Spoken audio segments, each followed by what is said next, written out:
Boa noite, seja bem-vindo a este momento de partilha, que é isto que eu venho aqui fazer, partilhar contigo aqui uma ideia que me parece ser extremamente poderosa e que, por ser exatamente assim, é que eu acho que ela merece ser partilhada e merece ser difundida, espalhada um bocadinho pelo mundo. Ora, o tema desta minha palestra é exatamente este, é como a comunicação pode ajudar a mudar o mundo. E, a meu ver, aquilo que se passa é o seguinte, o grande problema do nosso mundo tem um nome. E não é Donald Trump, também não é Jair Bolsonaro e também não é André Ventura. Nada disso. Chama-se exatamente comunicação deficiente ou falha de comunicação. E não acreditas? Eu vou-te já dar aqui 10 problemas que são causados por falhas de comunicação. Guerras, massacres, intolerância, racismo, xenofobia, exclusão social, isolamento, falta de autoestima, problemas ou doenças mentais e, por último, perturbações de várias ordens. E eu podia dar-te aqui variadíssimos exemplos de cada um destes problemas e quis escrevê-los precisamente para que não me falhasse nenhum deles. Mas o que eu vou fazer a seguir como storyteller, como pessoa que vive de contar histórias, vive para contar histórias, é precisamente contar-te uma história em que te mostro o poder efetivo da comunicação. E a história que eu vou contar a seguir tem um nome. É a triste e incrível história de João Lemos, também conhecido como um dos meus grandes amigos, chamado Pintas. Ora, o João, e vamos começar pelo fim, o João morreu em agosto de 2018, dia 15 de agosto de 2018. E o João morreu com uma doença oncológica gravíssima, que começou pelo pescoço, subiu-lhe para um tumor no cérebro, do cérebro também passou atacou-lhe o estômago e ali o pâncreas, e acabou por, em pouco mais de 2 anos, acabou por ditar a sua partida deste mundo quando tinha pouco mais de 40 anos, tinha 42 anos. Ora, o João, eu conheci o João quando tinha 10 anos, ele tinha 14, 15. E o João foi um dos meus primeiros heróis. O João foi, sem dúvida, uma das pessoas que na altura, quando eu tinha esta idade, e eu desde os 6 anos que eu não tinha um pai em casa, o João era daqueles homens bonitos, daqueles homens muito bonitos, muito atraentes, muito bem parecido. Nós costumávamos dizer que o João era o Brad Pitt da Flamenga, que era o bairro onde nós crescemos. E porquê? Porque o João tinha um cabelo loiro, comprido, uns olhos verdes, era vistoso, era um rapaz que, no fundo, os outros rapazes mais pequenos gostavam e queriam ser como ele. Ora, o João, que nós tínhamos ali uma certa diferença de idades, o João foi crescendo e, a certa altura depois, para ele, o João tinha uma forma muito própria de estar e uma forma muito própria de comunicar. E a comunicação era tudo na vida do João. O João não era um profissional de comunicação, como eu sou e como eu me tornei, nada disso. O João era uma pessoa absolutamente normal, era uma pessoa de muitos sucessos. E nós acompanhámos-nos um ao outro e dentro do nosso grupo grande de amigos acompanhámos no meio desses excessos e dessas loucuras próprias da adolescência, dessas experiências da adolescência, e o João gostava muito de falar comigo. O João gostava muito de falar comigo por uma razão muito particular, porque o João sempre achou que falar comigo lhe trazia uma coisa diferente, que era, lhe trazia um ponto de vista sempre muito assertivo, muito objetivo, porque eu escrevo para que tenhas a noção, tu que estás desse lado, eu escrevo e dedico-me à escrita desde que tenho 12, 13 anos. E com 15, 16, eu comecei a escrever muito mais a sério e cada vez mais a sério. E, aliás, foi aos 15 anos que eu disse que um dia haveria de viver da escrita, e disse-lhe também a ele, e disse-lhe, entre outras coisas, que não ia desistir enquanto não conseguisse, e ele disse-me: eu proíbo-te de desistir. E assim fui tentando, e levei 21 anos até chegar aqui. Ora, o que acontece é que, a certa altura, como eu já vos disse, o João contrai esta doença, o João aparece-lhe diagnosticado um cancro, e eu já tenho algum conhecimento na vida de doenças oncológicas, e assim que eu soube qual era o tipo de cancro que o João tinha, eu soube imediatamente que o João estava condenado à morte. E soube imediatamente isto, soube que ele ia enfrentar uma batalha completamente inglória e que ia enfrentar uma batalha que iria perder. e que estava destinado a perder. E é a partir desse momento que eu percebo claramente que o João vai enfrentar uma guerra e vai entrar no corredor, uma espécie de um corredor da morte, de uma forma metafórica, mas que estava condenado, portanto sabia que isso era inevitável. Ao contrário de alguns amigos meus que foram sempre acalentando a esperança de que ele recuperasse, que ele melhorasse, que ele ficasse bom, e tive muitas discussões com alguns amigos meus por causa disto, porque eu tinha uma posição muito extremada e muito convicta de que a coisa ia correr muito mal, efetivamente, e que ia correr fatalmente mal. E, portanto, aquilo que acontece é que eu demorei ali ainda 2 ou 3 meses a conseguir ligar ao João e a conseguir perceber como é que haveria de falar com o João.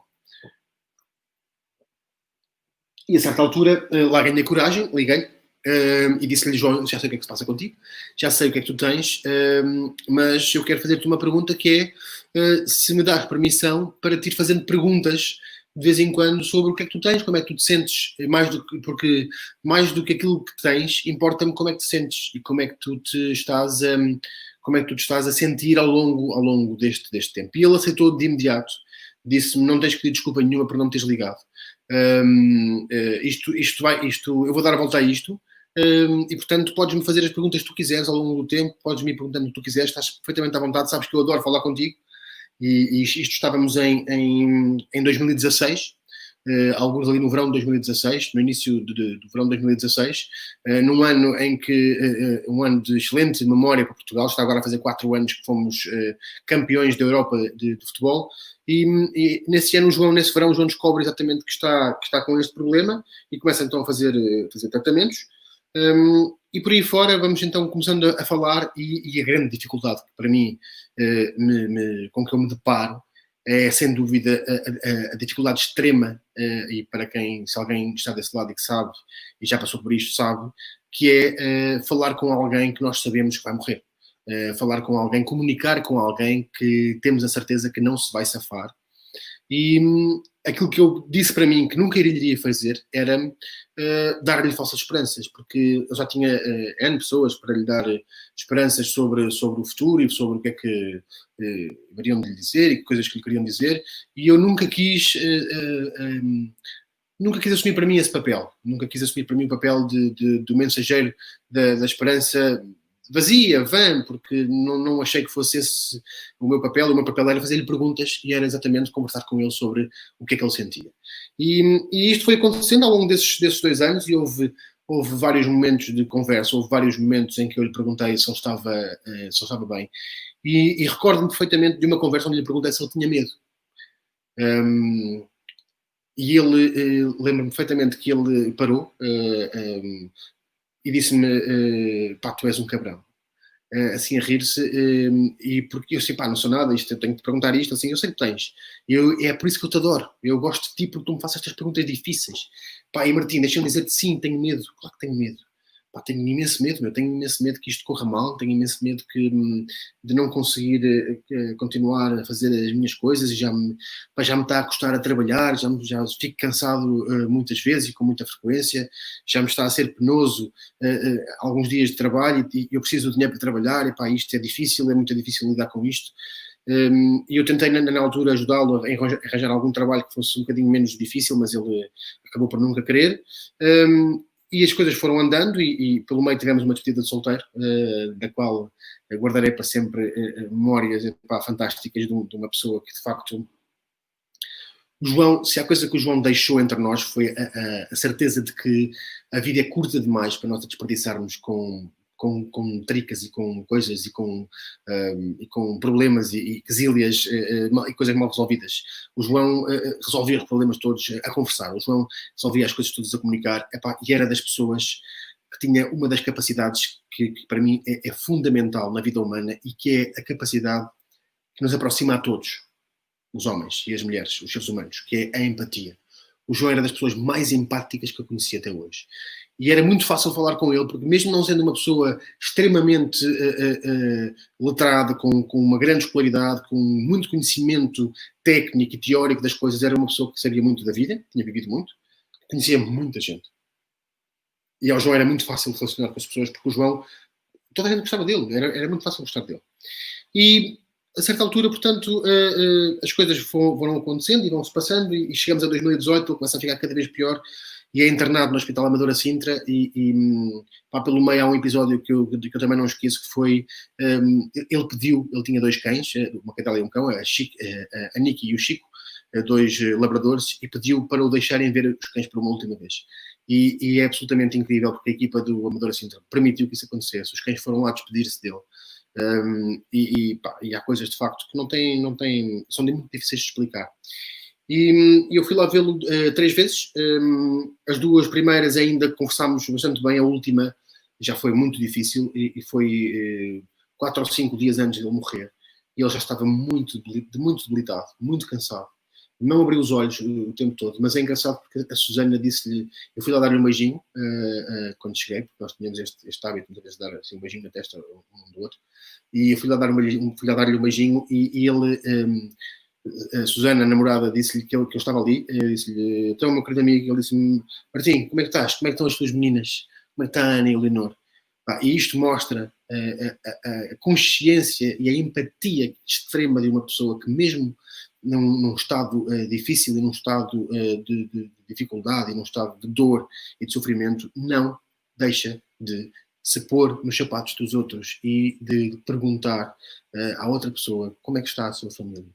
E isto é de uma pureza a nível comunicacional, é de uma genialidade, de uma grandeza de espírito, de uma dimensão em termos de comunicação, porque tem tudo, tem a objetividade, tem a sinceridade, tem a verdade, tem a honestidade, e isto é tudo aquilo que é preciso, e a clareza absoluta, que é aquilo que é preciso para ser um bom comunicador, e o João era fantasticamente um grande comunicador, que me ensinou muito. Eu fui-me embora nesse dia e desabei quando cheguei à porta do carro, porque tive a certeza absoluta que era a última vez que o via. Aliás, a Susana mandou-nos algumas mensagens no dia anterior a dizer venham despedir-se dele, porque, ou melhor, não se despeçam, mas venham dizer-lhe um adeus em silêncio. E assim foi. E eu fui para a Figueira da Foz, depois de férias, e é no dia 15 de agosto que às 7 da manhã recebo uma mensagem, eu ouço o telefone tocar e já sabia o que é que era. Assim que eu ouvi o telefone tocar, já sabia o que é que era. Abri o telefone, abri a mensagem e era o dia dos anos da namorada dele. Era o dia dos anos da Susana. E ela mandou-nos uma mensagem para dizer que o João tinha morrido e que o funeral seria no dia a seguir. E, portanto, o que aconteceu foi exatamente isso. Eu depois vim para baixo com o meu irmão, fui ao funeral. O funeral foi muito difícil, muito emotivo. Os 2 cães deitados e sem se mexerem ali à porta do crematório de Barcarena. E depois o que aconteceu foi que estava ali muita família, amigos, éramos ali muitos. E eu resolvi, porque é assim sempre que eu reajo, e tinha acontecido a mesma coisa com um amigo meu que tinha falecido no início do ano, com a mesma doença, em fevereiro, o Ricardo. E eu reajo sempre desta forma, que é, eu preciso de escrever, eu preciso de comunicar e preciso de partilhar com o mundo quem são aquelas pessoas. E quem eram aquelas pessoas que nunca se deram a si mesmas a partilhar, nunca se mostraram ao mundo. E a minha missão, e aliás, a minha missão com o João foi muito particular, porque o João, aí um mês e meio antes, numa conversa que tivemos, pediu-me expressamente, Martim, eu quero-te pedir um favor, eu gostava de pedir um favor, que é no dia, quando alguma coisa me acontecer, eu gostava que tu escrevesses sobre mim. E aquilo para mim foi uma missão de vida. Portanto, eu 3 dias depois escrevi um texto, um elogio fúnebre sobre o João, e a reação da família foi estrondosa, foi absolutamente estrondosa. O texto foi partilhado dezenas e dezenas e dezenas de vezes. E a certa altura recebo uma mensagem de um dos primos do João, que mostra muito também outro prisma da comunicação, que é a comunicação não verbal, e a importância da comunicação não verbal, e a forma como nós conseguimos esconder as nossas emoções. E que foi um primo do João que já me conhece há muito tempo e que me disse, mandou-me uma mensagem a dizer, obrigado pelo teu texto, não consigo parar de o ler e de chorar. Epá, caramba, nunca ninguém, eu nunca imaginei que por trás dessa tua cara estivesse uma pessoa que escreve daquela maneira. Eu olho para ti e olhas para ti e ninguém diz que tu escreves assim. E aquilo marcou-me profundamente naquele dia, e marcou-me profundamente porque aquilo a lição que eu retirei, e eu sou profissional de comunicação desde 2008, quando comecei a trabalhar, desde 2010, quando comecei a trabalhar na SIC, aquela frase marcou-me profundamente porque eu percebi uma coisa muito simples, que é a grande lição de moral desta história que eu vos estou a contar, que é aconteça o que acontecer, haja o que houver, temos que dizer sempre aquilo que pensamos e procurar sempre ser o mais sinceros possível e sermos objetivos, sinceros, verdadeiros, honestos, porque de facto o que se passa é que nós podemos mesmo mudar o mundo e não é o mundo inteiro, é uma pessoa de cada vez. Tu que estás desse lado podes também mudar o teu mundo, uma pessoa de cada vez, uma frase de cada vez. E no fundo é esta a lição que eu quero partilhar hoje. É precisamente isto, é dizer a quem está desse lado, dizer a quem está desse lado que poucas coisas são tão dolorosas como perder amigos. É muito difícil perder um familiar, claro que sim. Mas os amigos são pessoas que nós escolhemos ao longo da vida, são pessoas de quem nós nos aproximamos, com quem nós partilhamos coisas que não partilhamos com familiar nenhum. E comunicar com alguém que está neste estado de fragilidade, neste estado de dificuldade, neste estado de sentimental, numa avalanche grotesca de emoções, e que mesmo assim não perde o discernimento e a vontade de conversar e de falar sobre as coisas boas da vida, é uma lição absolutamente esmagadora. E nós já tínhamos todos, neste nosso grupo de amigos, perdido um amigo em 2003, e foi uma circunstância trágica, e é dos piores dias da minha vida que eu recordo. E esta morte do João ensinou-me muito, ensinou-me a comunicar de uma forma cada vez mais pura, mais reta, mais direcionada, mais vocacionada e mais focada em ti. Portanto, mais centrada naquilo que tu queres ouvir. E ajudou-me a fazer uma coisa que eu acho que é fundamental na comunicação e que ela sim pode ajudar a mudar o mundo, que é a pôr-me no lugar da pessoa que está desse lado. A pôr-me no teu lugar que estás desse lado, e a perceber que é muito importante fazer este exercício, é muito importante que eu seja empático. E isto não só é segredo de contar uma boa história, como é o segredo para nos aproximarmos de alguém. É sermos empáticos, é percebermos que aquela pessoa tem um problema, que problema é que ela tem e de que forma é que nós podemos ser úteis na resolução desse problema. E nós, para quem está ligado à área da comunicação, para quem é profissional da comunicação, este tem que ser um desafio diário, ok? Que é o desafio de te aproximares do teu leitor, de te aproximares dos teus seguidores e de tentares chegar até eles de uma forma o mais conversacional possível. É por isso que eu, quando escrevo, faço um esforço constante e já me sai natural, é o meu estilo de escrita que aprimorei ao longo de 20 anos, que é, eu gosto de escrever e que as pessoas me digam, tu quando escreves eu parece que te estou a ouvir. Porque isto é o que faz com que eu me aproxime das pessoas que me seguem.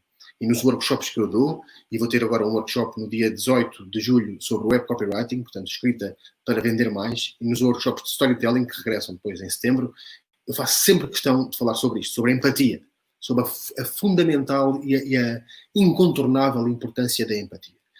Porquê? Porque nós, seres humanos, nunca te esqueças disto, andamos a contar histórias uns aos outros há mais de 50 mil anos, ok?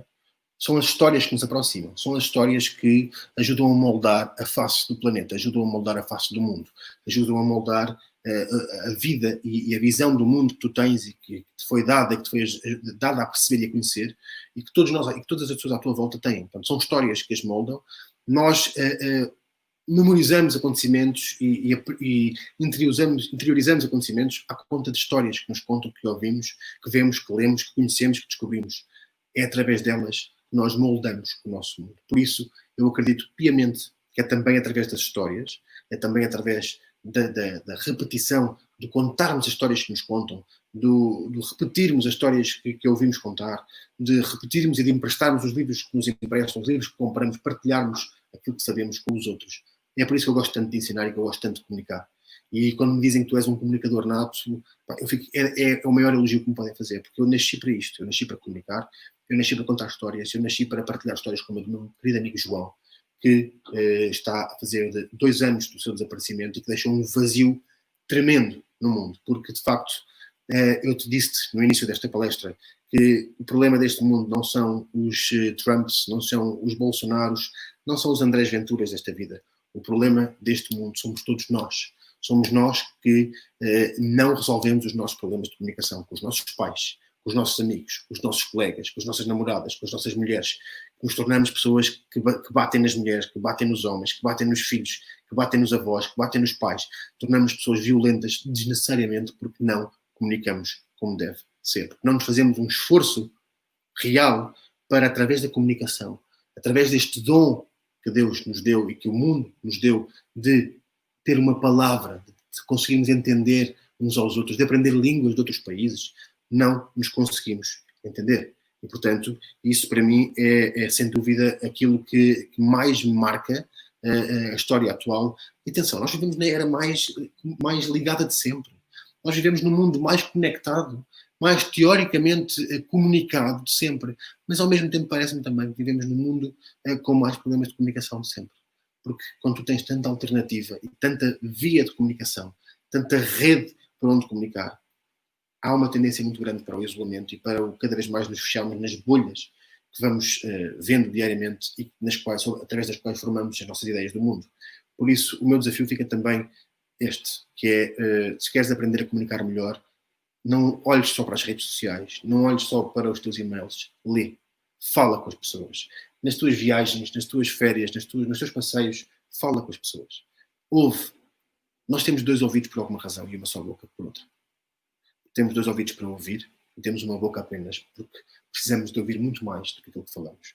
E acho que esse pode ser o primeiro passo, de facto, para que nós comecemos a tentar mudar o mundo, que é, vamos ouvir muito mais, vamos perceber muito melhor o que é que as pessoas que estão à nossa volta querem, vamos ouvir mais o que nos dizem, vamos ouvir mais o que nos pedem e vamos ouvir mais as pessoas que nos emitem sinais diariamente de que alguma coisa não está bem.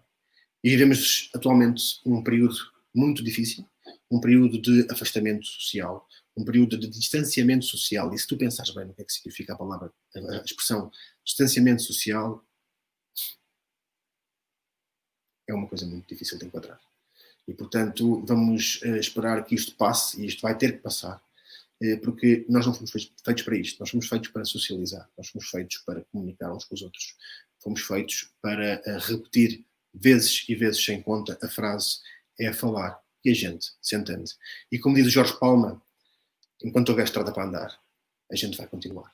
Por isso agora, que já passou não muito, mas que já passaram 4, 5 minutos do meu tempo, eu chego ao fim com esta mensagem para te dizer que, então sim, agora esta é a minha mensagem de esperança. Todos nós podemos mudar o mundo, todos nós somos capazes de mudar o mundo, um dia de cada vez, uma pessoa de cada vez, uma frase de cada vez, mas acima de tudo, a ouvir muito mais do que falamos. Acho que é este o meu desafio. E agora aproveito para fazer aquilo que se deve fazer no fim de uma comunicação desta, de uma palestra, que é, agora sim, agradecer. Agradecer neste caso, à pessoa da Romana, agradecer à pessoa da Romana Ibrahim, que foi ela que me convidou, foi ela que me estendeu amavelmente o convite para que eu participasse neste evento que é, sem dúvida, um evento marcante, que é um evento que, para mim, foi uma honra fazer parte dele, única e exclusivamente por uma razão, que é, isto é, de muito longe, um dos maiores eventos de comunicação e de inovação e de inovação, de tecnologia, de pensamento criativo, de criatividade à face do planeta. E nesta primeira edição em Portugal, eu nunca me vou esquecer que participei, que estive aqui, que fiz desta a minha estreia, e portanto, para mim, acaba por ser mesmo incrível ter tido a sorte de participar e de fazer esta minha estreia neste evento incrível. Portanto, mais uma vez agradeço à Romana, agradeço a oportunidade de participar no Campus Party, porque é um marco na minha carreira enquanto profissional de comunicação. Já participei em muitos eventos, mas este digital é sem dúvida um marco de orgulho. E desejo-te a ti e a todas as pessoas que estão em casa a ver uma ótima noite, um bom fim de semana. Não te esqueças, depende de nós mudar o mundo, um dia de cada vez, uma frase de cada vez. Obrigado e até breve.